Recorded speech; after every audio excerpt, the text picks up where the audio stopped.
तो हम लोग आज के इस वीडियो में बात करेंगे कुछ वेक्टर्स के क्वेश्चंस की।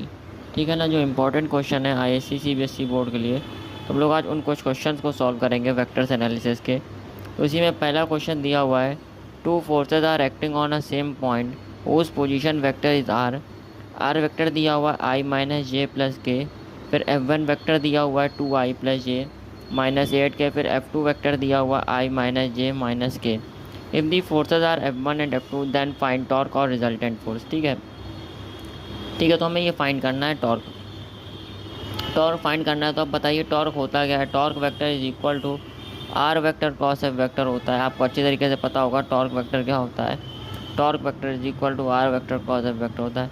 ठीक है, और क्वेश्चन में कहा गया two forces acting on same point, यानी दो फोर्स है वो कहाँ पर एक्ट हो रहे हैं, नहीं लग रहे हैं एक सेम पॉइंट पर। दो फोर्स कहाँ पर लग रहे हैं, सेम पॉइंट पर लग रहे हैं। अगर दो फोर्स सेम पॉइंट पर लग रहे हैं तो उनका हम लोग अब रिजल्टेंट फोर्स निकालेंगे तो क्या होगा, F1 प्लस F2 होगा। तो F1 प्लस F2 को ऐड करेंगे तो देखिए F1 प्लस F2 तो कितना हो जाएगा 3i, जे से जे कैंसिल हो जाएगा और ये माइनस 8 के और माइनस के माइनस 9 के, तो F1 प्लस F2 का वेक्टर आ गया, तो रिजल्टेंट फोर्स आ गया। अब टॉर्क का formula r vector cross F resultant vector ले लिया, तो यहाँ पे torque vector is equal to r vector cross F1 vector plus F2 vector. R vector की वैल्यू लगाई तो आर वेक्टर की वैल्यू क्या दी गई है, आई माइनस जे प्लस के cross multiplied by 3i minus 9 के। अब इन दोनों को मल्टीप्लाई करेंगे तो मल्टीप्लाई करना आपको पता होना चाहिए कि क्रॉस मल्टीप्लिकेशन था। टॉर्क लिया इज इक्वल टू डिटर्मिनेंट लेते हैं आई जे के लिखाते हैं। ठीक है, हम लोग पहली रो में क्या लिखेंगे, आई जे के लिख लिया।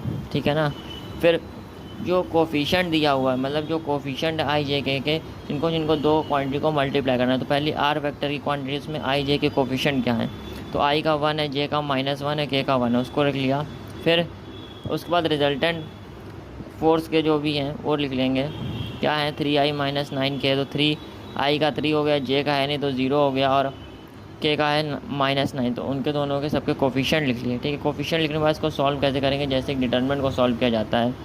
ठीक है, तो पहले आई का कोफिशेंट आई लिख लिया, ठीक है, आई के जो भी नीचे की जो भी कॉलम है उनको हाइड कर लेंगे, और उसके आगे मतलब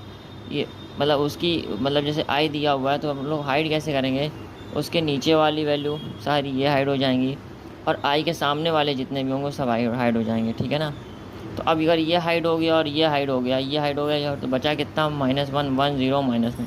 अब इनको दोनों को मल्टीप्लाई कर लीजिए, तो देखिए -1 इंटू -9 कितना हो जाएगा, 9 माइनस 0 हो जाएगा। ठीक है ना, फिर इसी तरीके से माइनस साइन के साथ, क्योंकि डिटर्मिनेंट का साइन क्या होता है प्लस माइनस प्लस होता है, तो जे के साथ आएगा -7, फिर इसको मल्टीप्लाई करेंगे, इसको हाइड करेंगे तो -9 इंटू -3। फिर के को देखिए ये हाइड करिए और ये वैल्यू हाइड होगी, ये वैल्यू हाइड होगी, ये वैल्यू हाइड होगी और ये वैल्यू हाइड होगी। तो अब क्या बचेगा, 1 इंटू 0 0 हो जाएगा, माइनस का -3 -1 इंटू तो -3 और -9, तो ये वैल्यू टोटल कितनी आ जाएगी 9i प्लस 12 जे प्लस 3 के आ जाएगी। तो हम लोग इसको एक फॉर्म में भी लिख सकते हैं। ठीक है ना, तो टॉर्क इज इक्वल टू 9, 12, 3, इस तरीके से भी आंसर इसको हम लिख सकते हैं। ठीक है ना, तो करेक्ट आंसर क्या हो जाएगा 9i प्लस 12 जे प्लस 3, क्योंकि एक्स एक्सिस वाई एक्सिस और जेड एक्सिस के अलॉन्ग अगर इसको हम इस तरह से लिखना चाहें कोऑर्डिनेट के फॉर्म में तो लिख सकते हैं। ठीक है ना, ओके, तो आपको बात क्लियर हुई होगी। अब अगर हम सेकंड क्वेश्चन की बात करें इसी में, तो सेकंड क्वेश्चन दिया हुआ है, if the magnitude of the cross product is equal to their dot product, find the angle between the two vectors. कह रहे हैं कि अगर मैग्नीट्यूड क्रॉस प्रोडक्ट का किसके इक्वल है, डॉट प्रोडक्ट के इक्वल है, तो हमें angle between the two vectors निकालना है। तो हम a b sine theta is equal to a b cos theta के इक्वल रख देंगे, तो ए बी और ए बी आपस में कैंसिल हो जाएगा, क्या बचेगा sine theta upon cos theta is equal to 1 बचेगा। तो अब sine theta upon cos theta क्या होता है, टेन थीटा होता है, तो tan theta is equal to 1, तो थीटा कितना हो जाएगा 45 डिग्री। थीटा की वैल्यू कितनी आ जाएगी 40 डिग्री आ जाएगी, और angle between the two vectors क्या हो जाएगा 45 डिग्री हो जाएगा। तो हमें फाइंड क्या करना था, angle between the two vectors वो कितना हो जाएगा 45 डिग्री। ठीक है, thank you for watching, please like subscribe and share my channel.